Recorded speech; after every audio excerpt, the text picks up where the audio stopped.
Hi, hello, bonjour, and namaste. This is Out of the Clouds, a podcast at the crossroads between business and mindfulness. And I'm your host, Anne Muhlethaler. Today, my guest is a wonderful and talented designer based in Lebanon called Nada Ghazal. Nada is a creative and committed entrepreneur whose love of jewellery, like it's the case with many of her peers, as I've heard before, started when she was a young girl. Just before we started recording the interview, Nada was sharing with me the story that she would bake cookies as a kid with a hole inside them in order to wear them as bracelets. How cute is that? So in our conversation, Nada shares her story from Lebanon to the UK, where she studied, to Dubai, and how she went from painting to advertising and finally to launching her own brand, and what inspired her to do so. Now, Nada, as well as her team, her family, and of course the city of Beirut, along with their country, has been rocked by multiple conflicts as she was growing up, and more recently, the survive just about the awful explosion that blew up the port and part of the center of Beirut in August 2020. I had to fight back the tears when Nada recounted the event of that day.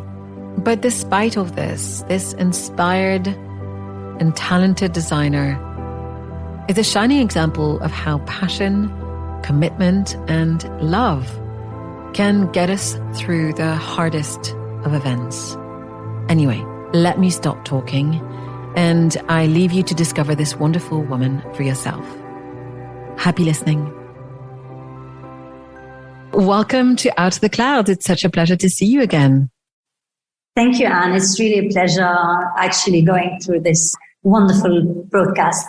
Thank you so much. So, where am I finding you this morning?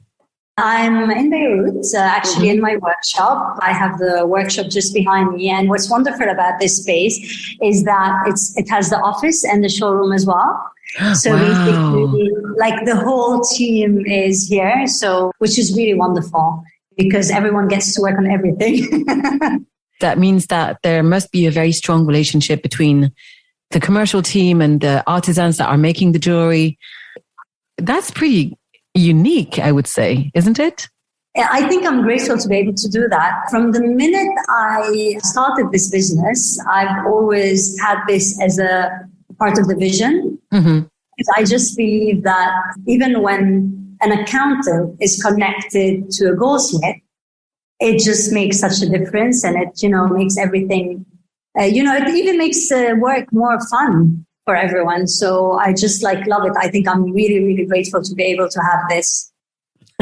That's wonderful. So one of the things that I love to do when I start the podcast is to ask my guests to tell their story.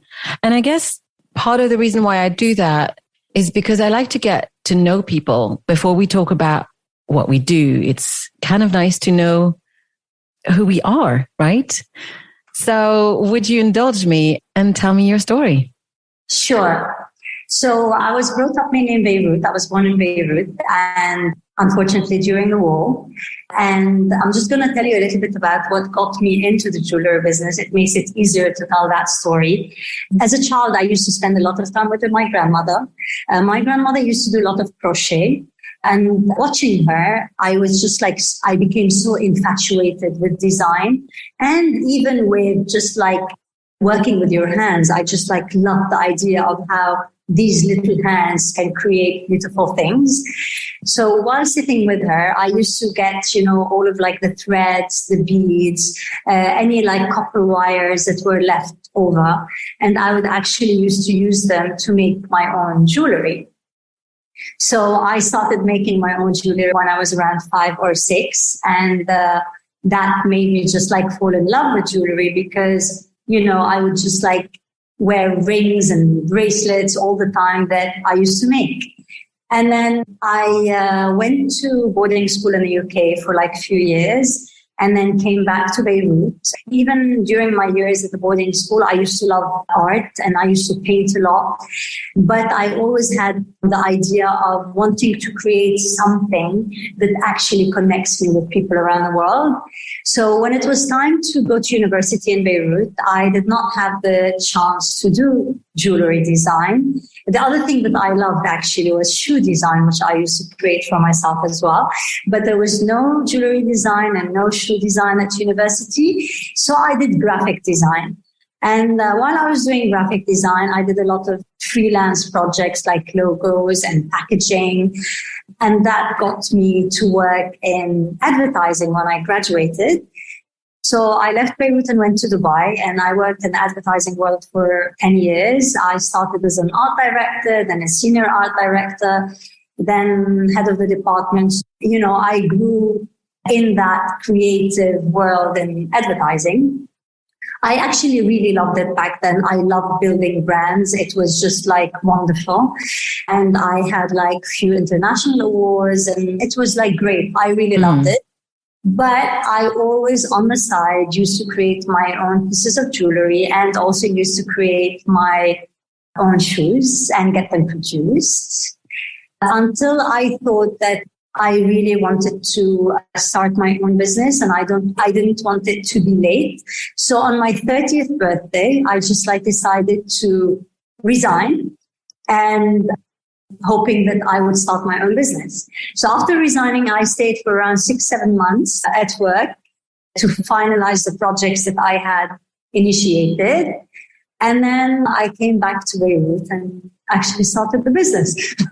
Wow.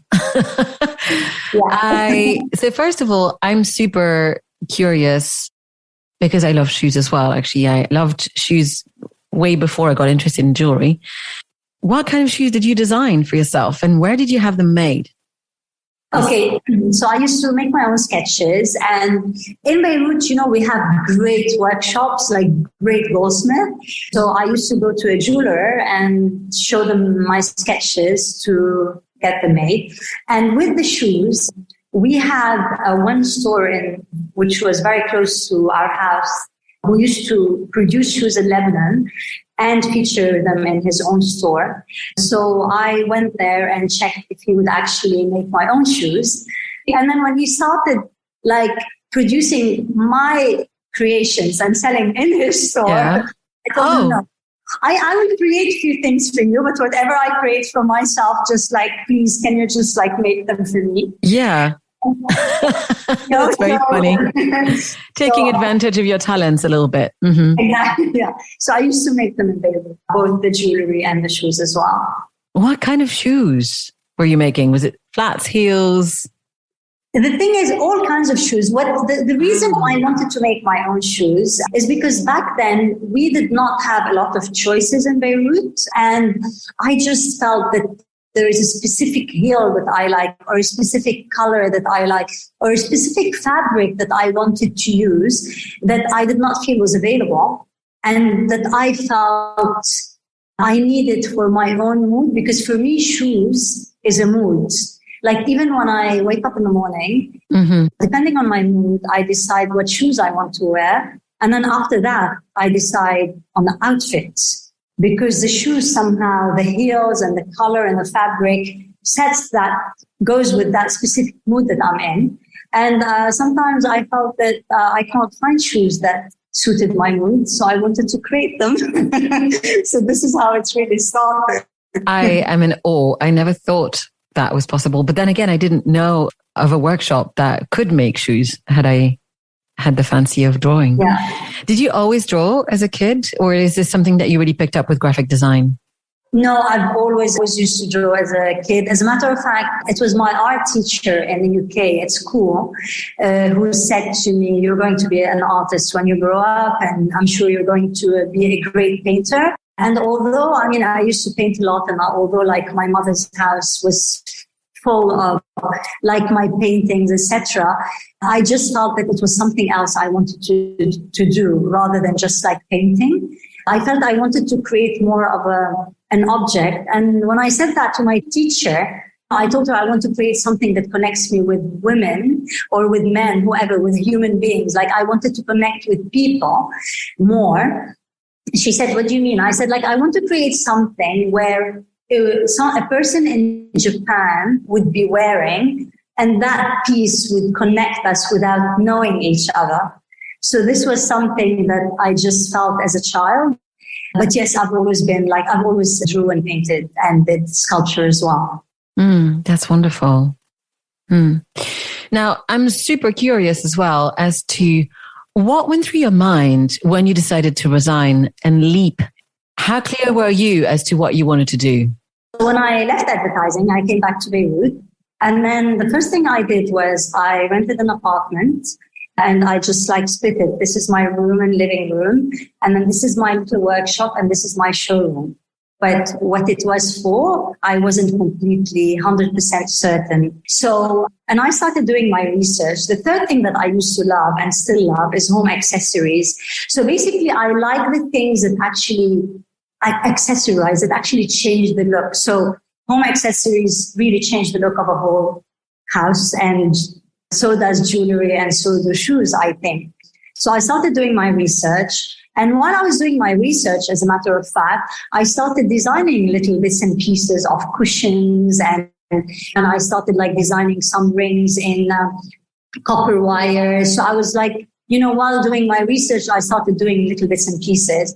But then I realized the reason I really wanted to create jewelry was because back then, in Lebanon specifically, I felt there was a lack in the market of jewelry that we could actually wear every day and at the same time wear on an occasion.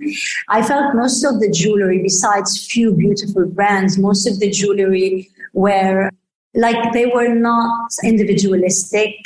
They did not have a story. They did not connect with me. And most of them were big pieces that people wear to weddings and really big occasions. So I really did that research and I thought, this is it. This is what I want to introduce to the market. I want to introduce something that first stems from a story, okay, that people can connect with, something that is very individualistic, something that is timeless, something that we can wear daily and not just put in the safe, And then I set my mind to it and I started the exercise. So to start with, I wanted to translate the jewelry pieces that I did as a child into pieces made out of 18 karat gold and precious stones and, beads. So I thought I used to work a lot with wires. And the reason I loved working with wires is because with wires, I connected things.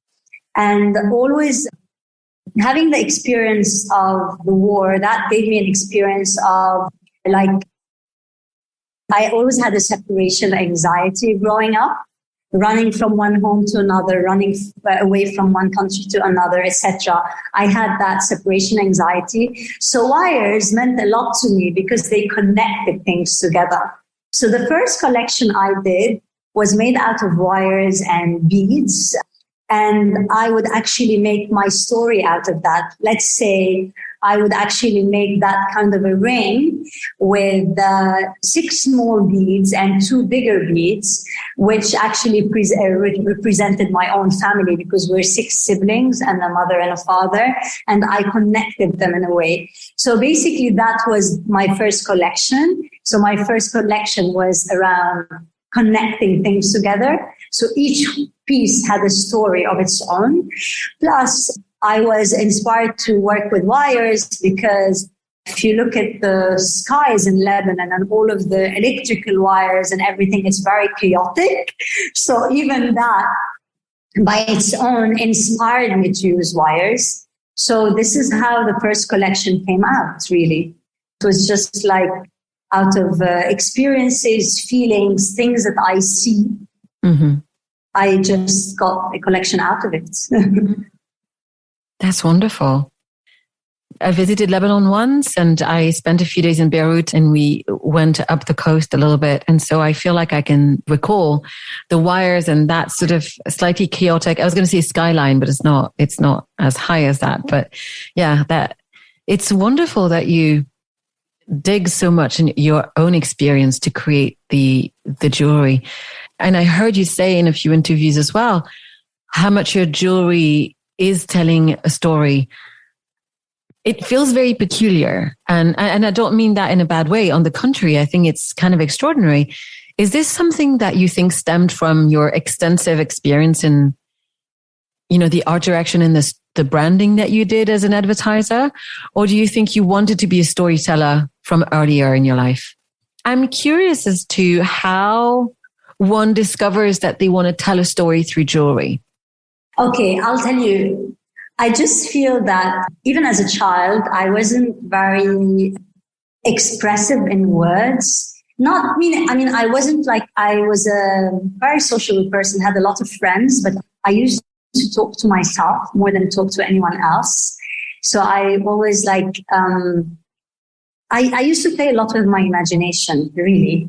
That's how I used to have fun. I used to talk a lot, try to dig into why I feel that way. Why would I say that? Why do I think that way? I think even when I sketch, I used to express feelings in my sketches. And when I started creating my first collection, I never sketched it before. I actually started really crocheting it, so this is how it came out. But when I did that, I felt that unconsciously I was translating a story or something that I wanted to express in every single piece. And then moving from one collection to the other, it just became one of my trends where I would be going through a specific experience. And that experience for me is translated into shapes and forms and even textures. So I would actually draw it and then realize that drawing expresses something that I'm going through or a story. And even sometimes when I'm going through some kind of pain, I translate it into something that's even beautiful. Like even I go back to a collection that I created in 2006.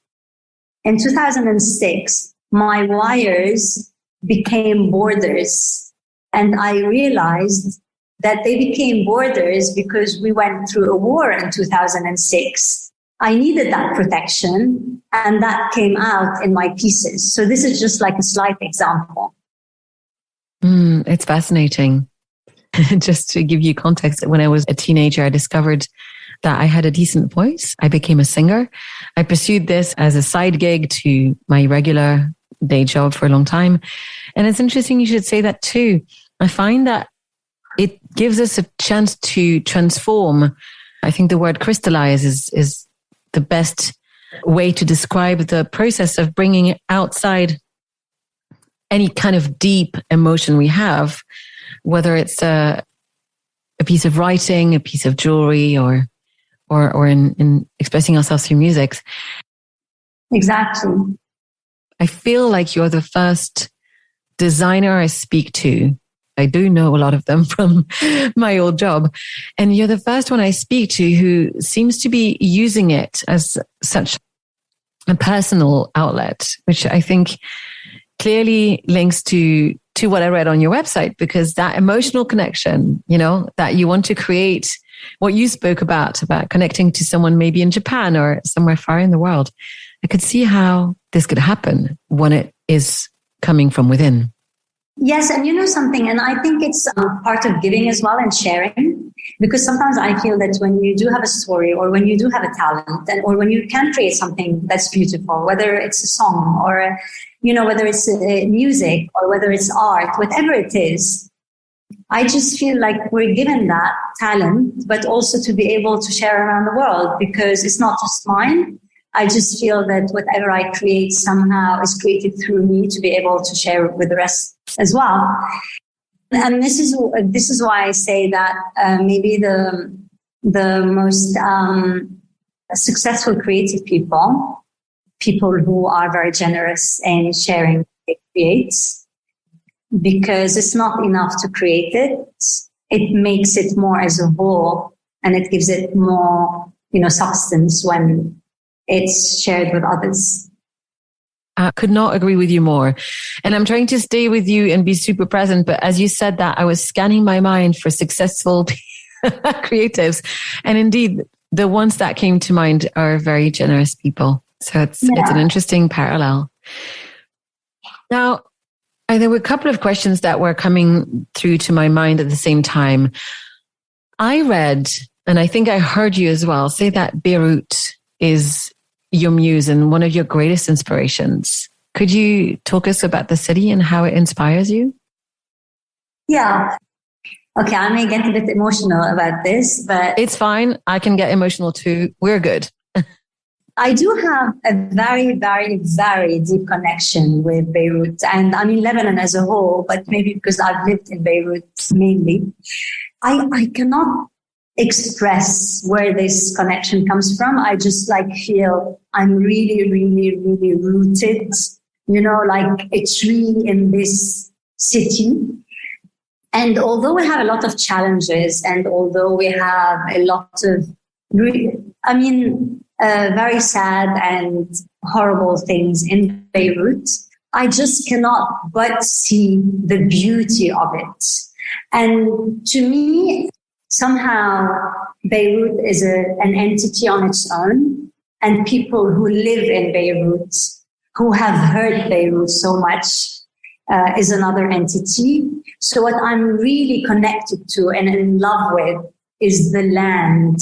I'm just connected to the soil, the Beirut as a city, and not just Beirut, and not necessarily. I mean, I love Lebanese people, of course, I'm one of them, but I'm connected mainly, to Beirut as a soul, as a spirit, and everything I see in Beirut, I just turn it into beautiful things. Like, for example, people see the narrow streets scattered next to each other, and they could look really ugly. They're just wide and then narrow, and but to me, they have a lot of charm. So I actually see that charm and try to translate that charm into pieces.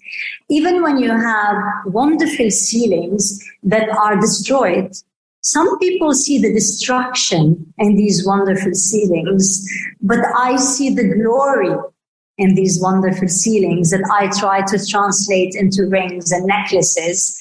I just have that deep connection. And I've been feeling that I'm losing the city for many years. When you feel that you're losing something, you try to hang on to the beauty of it. And then I translated this beauty into jewellery, because I want to preserve it, because I'm creating something that's timeless. So I just feel, let me just preserve that beauty in these timeless pieces, and then share these timeless pieces with others so that they have a taste of the beauty of Beirut. So I don't know if I said too much, but...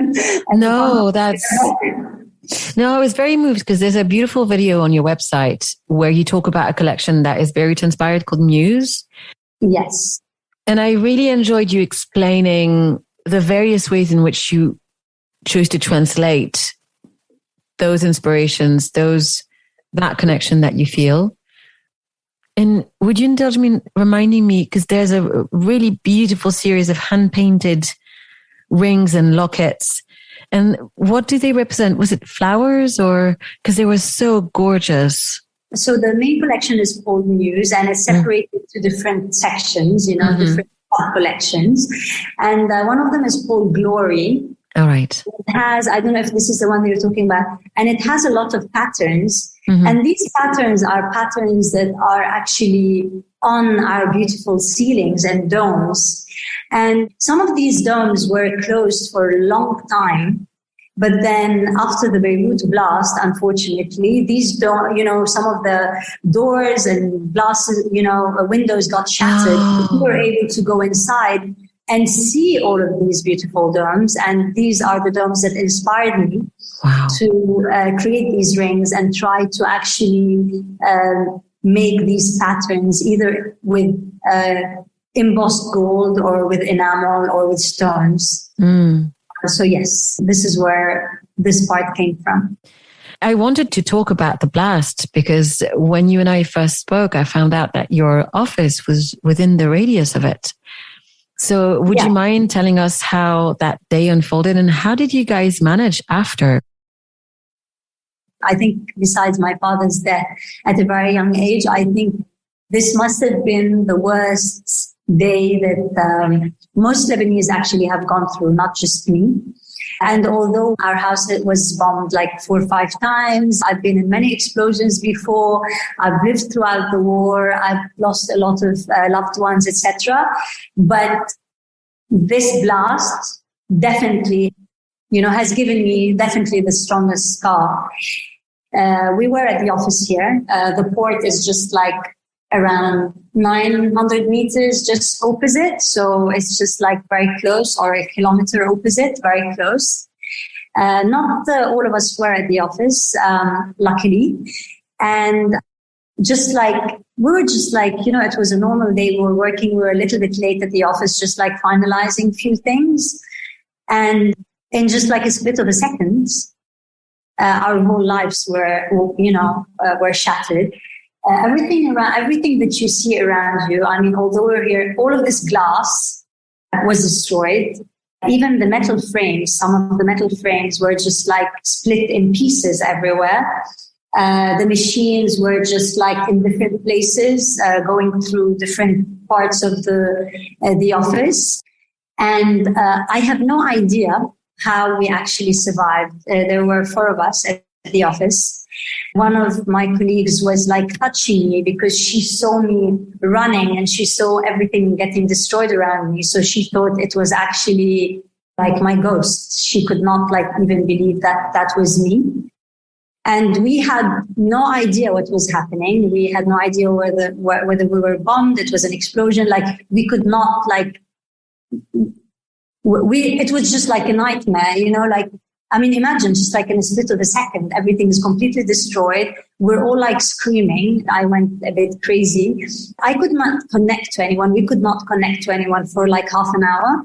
So I was worried about my children in one place, my husband in one place. We thought we were getting bombed. So we really panicked because we just had no idea about everyone else, obviously, until I was able to get hold of my husband, who actually said, I'm okay, don't worry. And I just thought, why is he saying that? I'm the one who was bombed. Yeah. And he had no idea that this affected me, and he thought he was on it. So each one of us thought that our own building was bombed, but did not realize that half of the city was down, So anyway, after an hour, I was able to go home to see the full house destroyed as well. No one can really explain what happened, but I can definitely tell you that this has given me a scar that would just like remain forever. And it has given like most of the Lebanese people the same scars, not just like me. Yeah, it gave us that scar. But for me, it gave me that courage and the strength to rebuild and start again.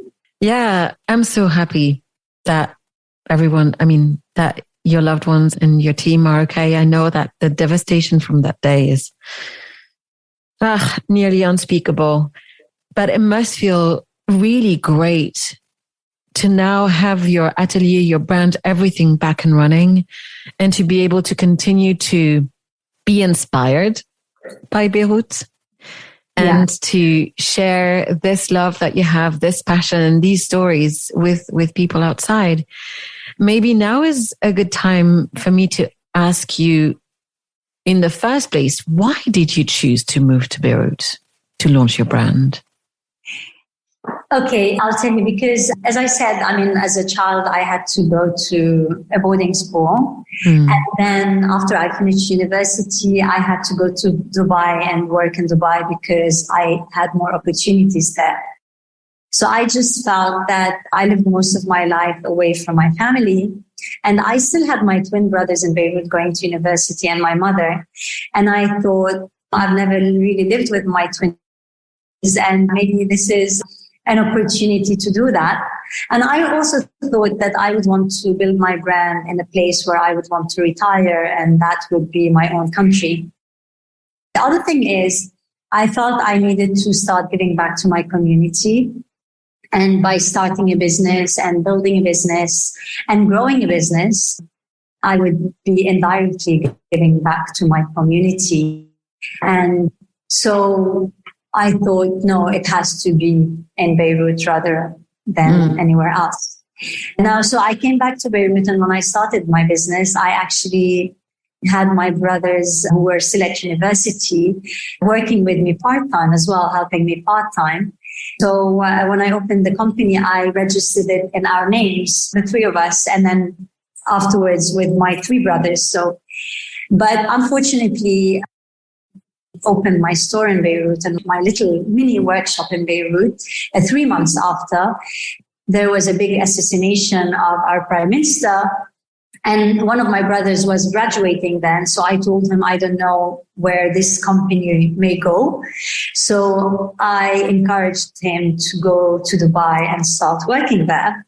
So this was in 2005. And then a year later, when my second brother was graduating, we had the summer war in 2006. And my brother left Beirut in a ship to Cyprus and then to Dubai. You know, because I told him I'm not sure where the business will go to after that, because we did not even know how long that war was going to last. So I ended up being on my own after, after coming back.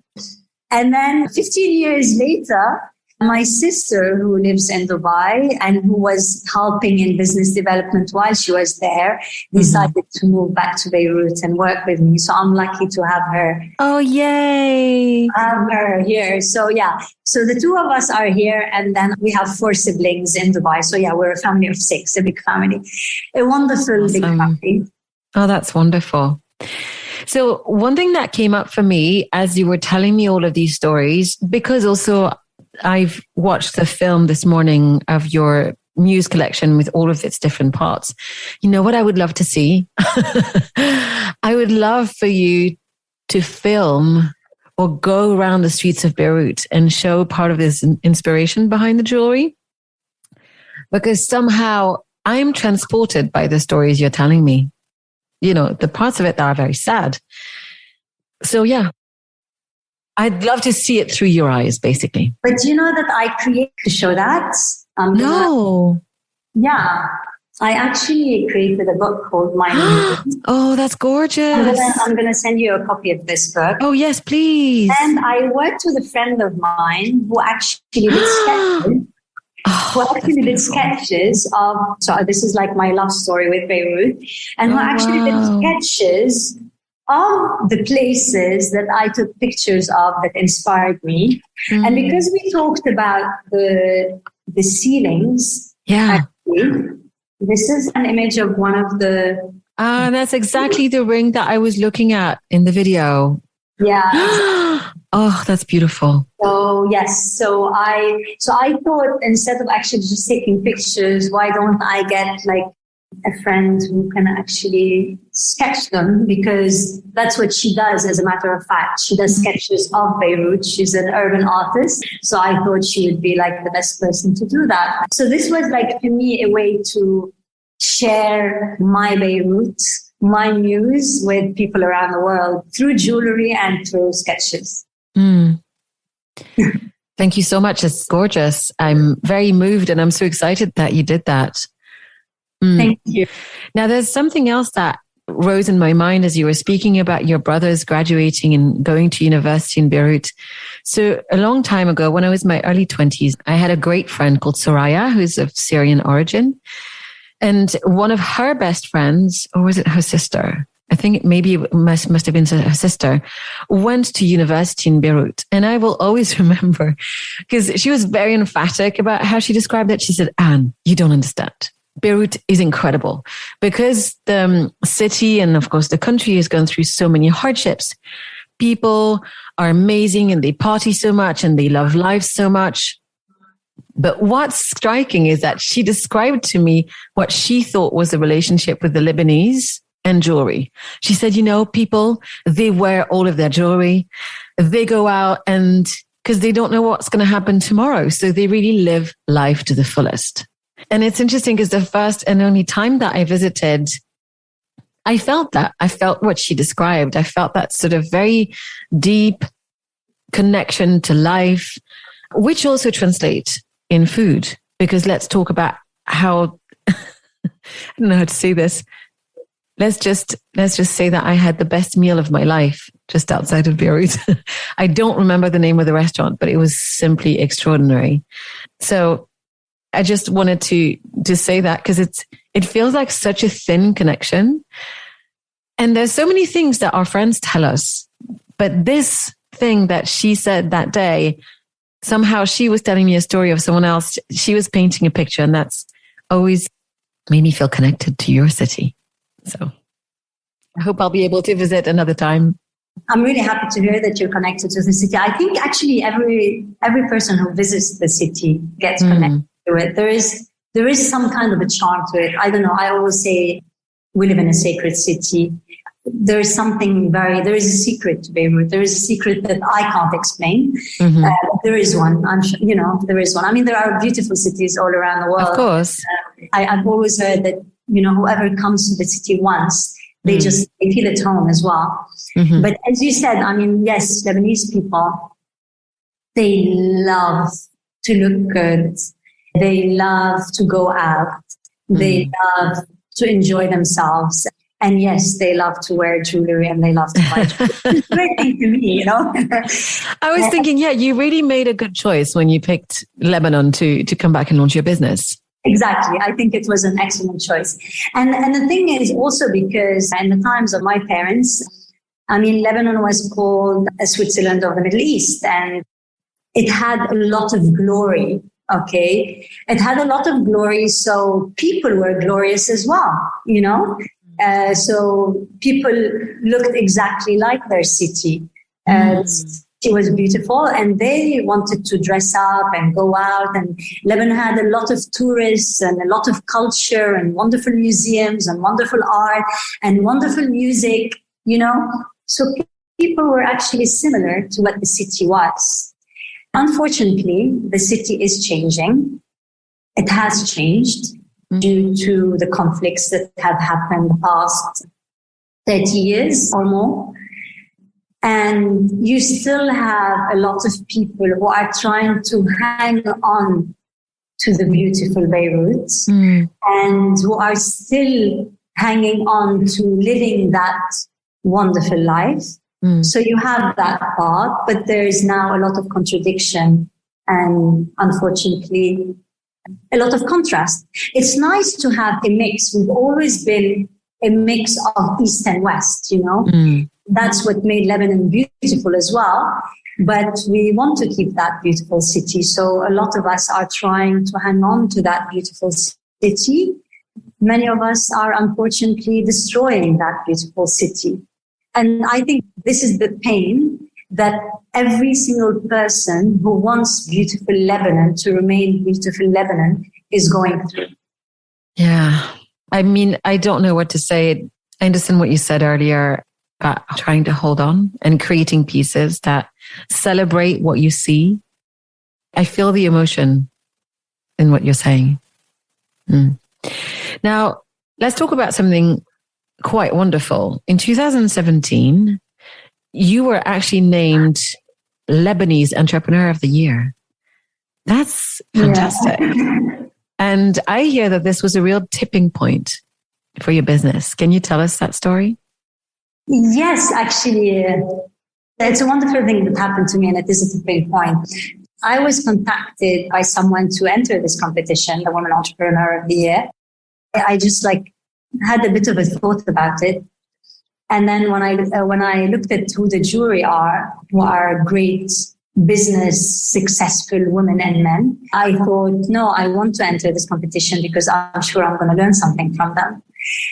What made it actually a tipping point for me was the process. Because to go through the process and the presentation and all of the work that I had to go through to actually present made me challenge myself a lot, working on a business plan, working on a forecast for 5 years, etc. So that process was a big challenge for me. So that was the first part of it, which was very interesting for me. And then when I presented, I learned a lot from the great jury. And then even after I won the awards, I had new opportunities that I never had before. Because in Lebanon, when I started, the government never helped in anything for startups at all. And we did not have private organizations that really helped startups. So by the time I was not a startup anymore, we started having more of these organizations, but I was not a startup, so I was not part of them.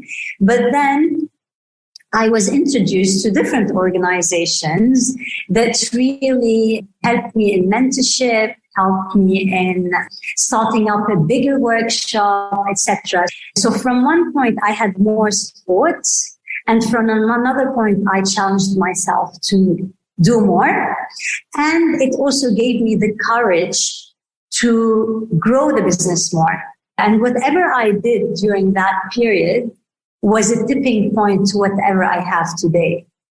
So this is why I think it was an amazing experience for me. That's wonderful.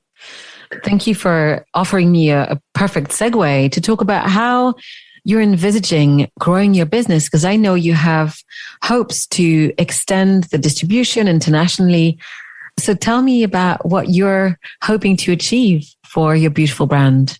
Sure. So in 2019, we rebranded our business from Nada G to Nada Ghazal Fine Jewellery, because when I started the business, it was Nada G, and then growing further, it became Nada Ghazal Fine Jewellery. So we rebranded, and we were meant to open we already had 4 points of sales in Beirut, 3 in a department store and 1 at a boutique.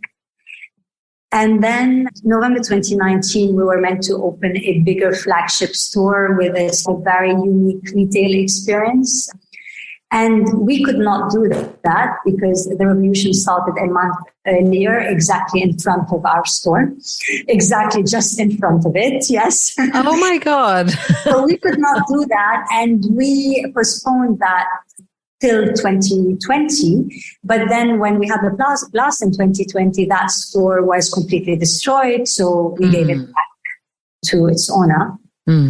Meanwhile, we started exhibiting internationally, and we started exhibiting internationally. We had a sales agent, etc., to start selling more throughout the world. Since then, since 2020, we've had great growth internationally. We have now around maybe 25 points of sales that we sell at in the US, in the UK, in the UAE, in Saudi, in Qatar. So our international market is really growing. So our wholesale part is really growing. So now we want to carry on growing internationally through different retailers who are our partners, actually. And our plan is to hopefully open our own flagship store actually in London.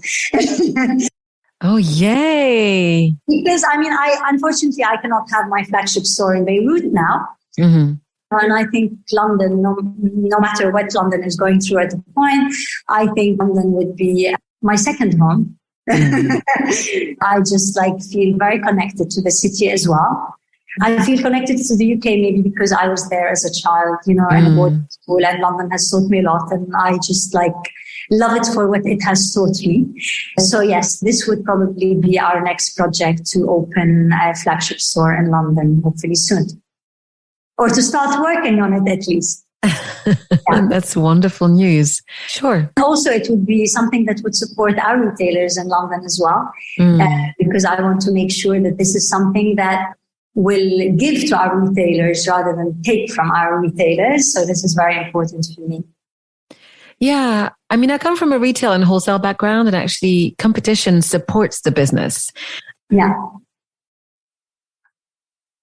Like you said, when you treat your clients as your partners, everything's different. Yeah. And I mean, we do have two wonderful partners in London. We sell at Liberty and at the Street Market. I just love both stores. They're very different. And we try to feature different pieces in each store, and we try to support them in different ways. And I think being there, having a flagship, they will have way more support. The brand will have more exposure. People would want the brand more. And we would always make sure to give them, to create pieces that they would only be selling, that would not be available at the store. This is how I think about it. I mean, having this together, we will grow in different ways, so it will be just great for all of us. I completely agree. I'm very excited. Thank you. Wonderful. Now, you know that the podcast is at the crossroads between business and mindfulness, because of course, I'm fascinated by the world of work. And I do think very much to your point that there's a lot that we teach each other in the stories that we tell, how we communicate about the work that we do, the creative work as much as everything else. And so I wonder, what supports you, Nada? What mindful rituals have supported you, grounded you, and helped you feel balanced through the ups and downs that you've gone to? And when I say ups and downs, more than most people I know, we're talking very big downs and very big ups. Well, I'll tell you, I do need some rituals. I cannot live without a few of the rituals that I do, honestly. I do a breathing exercise every morning. This is something that's very important to me. Sometimes I miss on it because sometimes I have these days where I need them most, but I cannot make them, where I just want that extra 10 minutes just to sleep and not think because of these ups and downs. So, but breathing exercises are very important to me. I think meditation has made such a difference in my life. I started meditation when I came back to Beirut. I never used to meditate before. I luckily met a wonderful person by chance. And meditation changed my life because, it even taught me how important forgiveness is. And I think just learning to forgive changes your life. And actually, I am a very forgiving person. And meditation made me forgive the fact that my father passed away, to forgive Mother Nature in general that took my father away from me. And that changed my life a lot. I do a bit of tapping for anxiety. So whenever I wake up with that pain in my stomach that comes from fear, I do tapping exercises for anxiety. So these are the three main things that I do regularly. And talking about it now, I think I should do it more often. Because talking about it makes me realize how these exercises or rituals help me. And sometimes I just tend to give up on them. And then when I go back to them, I realize how important they are in my life. So, Yeah, I appreciate that. I know I've discussed it with a few of the friends and guests on the show. I think that whatever is our best self-care tends to be the first thing we drop when we're stressed. Because of our problem-solving mind, we're trying to think of the most urgent thing to do, and we forget those things that make us more stable, more calm, more grounded. So it's not just you. It's basically what I want to say. I always say I've been at my best when I used to meditate most. Your intuition, everything just becomes strong, everything that you have becomes stronger, So I'm going to meditate tonight, although I meditate in the morning usually, but I haven't for a week. So I'm going to have a session tonight. Oh, good. Yeah. Sometimes we need to reconnect And I do find that any sort of big change in my life also throws my routine a little bit off kilter. But one of the things I've found, and I'm saying this because this may be of use to you, is sometimes if you find 2 or 3 teachers that you can follow, if they have online workshops and stuff, that gives you an opportunity of doing a slightly longer session. So I know I have one tomorrow with a teacher called Sally Kempton, and I'm really looking forward to it. It's a 2-hour workshop and I need it. Yeah. But now I have to ask you, what kind of meditation is it that you practice? Sometimes I follow a specific meditation that Sure. through my different chakras. Mm. And sometimes I create my own, really. So it depends. And sometimes I go through group meditation as well. So it's just like, but I mean, what I like most is going through a guided meditation that clears my chakras. So this is what I do most. That sounds great. I do find the visualization part on the chakras, or the way that you have to breathe, I do find it quite challenging. It's not an easy breezy practice, but it always feels very enlivening or sharpening somehow. Yeah. I'll send you my guided meditations if you want to try them. Oh, would love that. I would really, really love that. Please do. Yeah, I'll send you a link. They're on my website and on an Insight Timer as well. Thank you so much for answering these questions. It's always very enriching for me to find out what other people practice and what works. Now, we've talked about a lot of things. Is there anything else that we haven't talked about that you'd like to share with our listeners, or that I forgot to ask you, perhaps? No, I think it's been great, actually. I'm just like bored that I said too much. Because, no. you know, it's really funny because as a child, I never used to say too much, honestly. But my work taught me how to express in words. Like, my friends used to always tell me, oh, we tell you about everything, but you just like, whenever you say something, it's just like very minimal. You know, like, did you have fun yesterday with when you went out with your boyfriend? I would say, yes, that's it. I was never like very expressive. But when I started creating jewelry and when I started to explain why I created these pieces, that taught me how to express in general. So now when someone asks me a question, it's never a one-word answer. It's never a one-word answer. It's a very long one. So I'm always worried about saying too much, but definitely not. And also you need to know that I am trying to let you speak.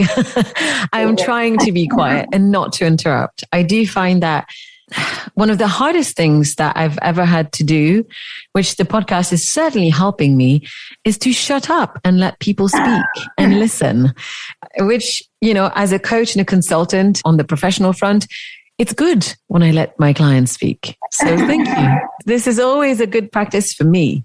Thank you. So here are a few of my favorite questions that I like to ask all of my guests to close. So first, what is a favorite word of yours that you could tattoo on yourself and live with at least for a while? I think I love the word courage. I really do. Love has always been something that the heart itself is something I love. And if it's to tattoo, Beirut could be one of them. Honestly, because it's something that I would want to have for the rest of my life. My love for Beirut is something that would never change. So that could be one of them as well. It's funny you said courage because I picked up on it. You said it more than once. And I almost asked you a question about that. So now I want to follow that thread. What does courage mean to you? Courage is picking yourself up at the most difficult time. I think it's the most difficult thing to do. And if you have the courage to do it, then you'll be okay. So I've had to do it many times in my life. And this is why I often think about it. Beautiful. What does connection mean to you? I think it would be like some kind of an authentic bond that relates me to others, irrespective of our differences. Yeah. What song best represents you? It's a difficult question, but my sister says, she always says that Imagine by the Beatles is something that represents me, although I had never thought about it. So yeah, I think it would be that because she knows me very well. I love that. It's the first time that one of my guests answers because someone else has identified a song that represents them. That's really cool. Yeah, you know, it's really weird because sometimes I think of things that I can never figure out about myself.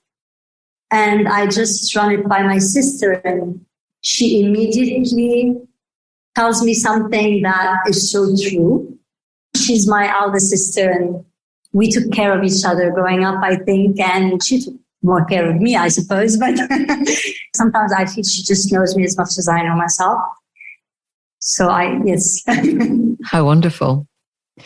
What is the sweetest thing that's ever happened to you? I think this is a question that's very difficult to answer. I'm not sure. Maybe it's a blessing to have kids, and I have 3 of them. So maybe this could be an answer. It's your answer. I'm not judging. Yeah. It's your answer. The sweetest thing, it's like, yeah, because, the word sweetest, it's just like, that's the sweetest feeling I've had. Just like the birth itself was such a sweet feeling. So I would say, yeah, the birth of my 3 kids. Wonderful. What is a secret superpower that you have? My intuition. Oh, I love that. My intuition for sure. What's a favorite book of yours that you could share with us? I wouldn't say I have a favorite, but I would say Many Lives, Many Masters is a book that had an impact on my life because it made me accept things that I may have not used to be able to accept. So yeah, Many Lives, Many Masters would be one of them. Wonderful. And where is somewhere that you've visited that you felt really had an impact on who you are today? I think boarding school. Boarding school had a big impact on my life, for sure. Yeah, I would imagine that would.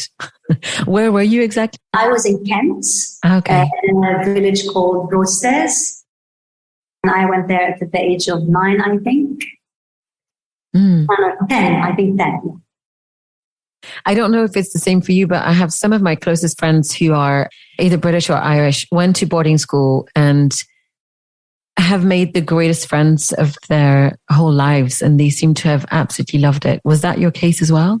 Yes. I made really wonderful friends. It was very difficult to connect with them when I came back to Lebanon because we still had war and we couldn't just connection was very difficult back then. But believe it or not, we went back in touch through Facebook. And just this summer, just in August, when I went to London, I saw friends who I haven't seen for 37 years. Wow. Yes, and they will always have a special place in my heart. Yes, for sure. That's really amazing. And I'm going to ask you my last and favorite question. What brings you happiness?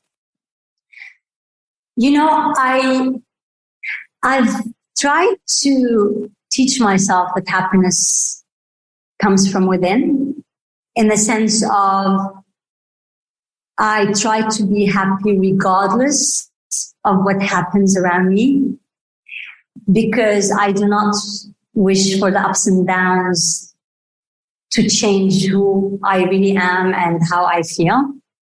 So I don't think there is something specific. I've just tried to, I feel it just really comes from within. I try not to get affected by the outside world.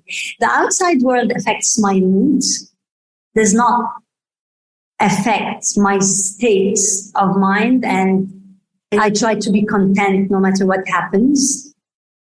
And I think I've found a balance somewhere there. Sometimes I'm more joyful or less joyful, but I'm always a happy person.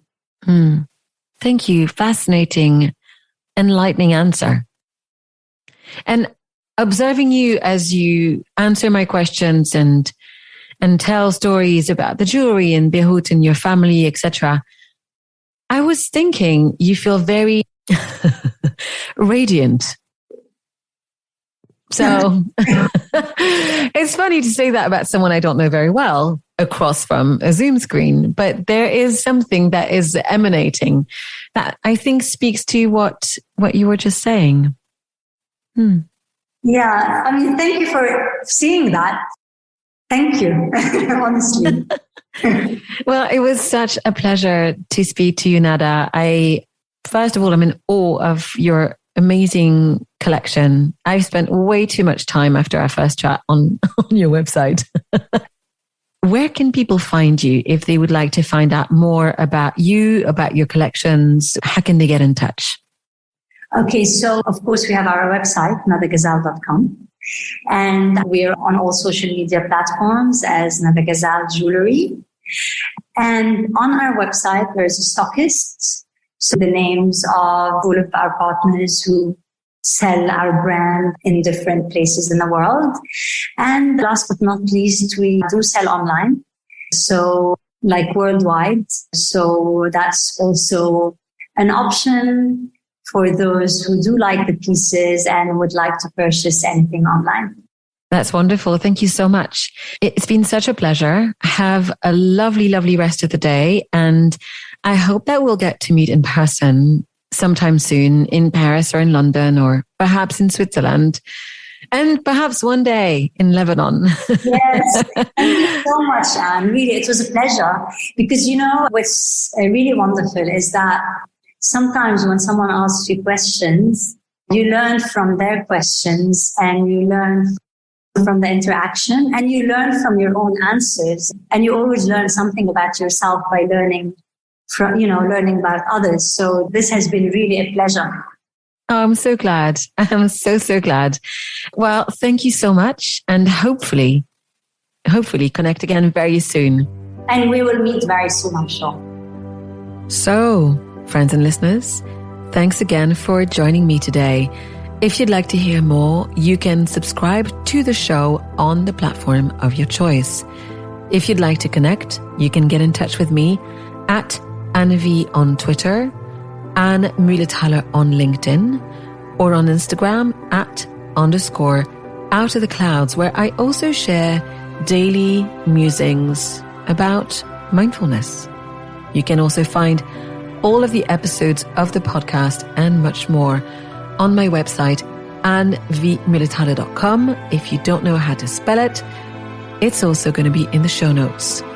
If you would like to get regular news directly delivered to your inbox, I invite you to sign up to my monthly newsletter. So that's it for this episode. Thank you so much for listening to Out of the Clouds. I hope that you will join me again next time. And until then, be well, be safe, and take care.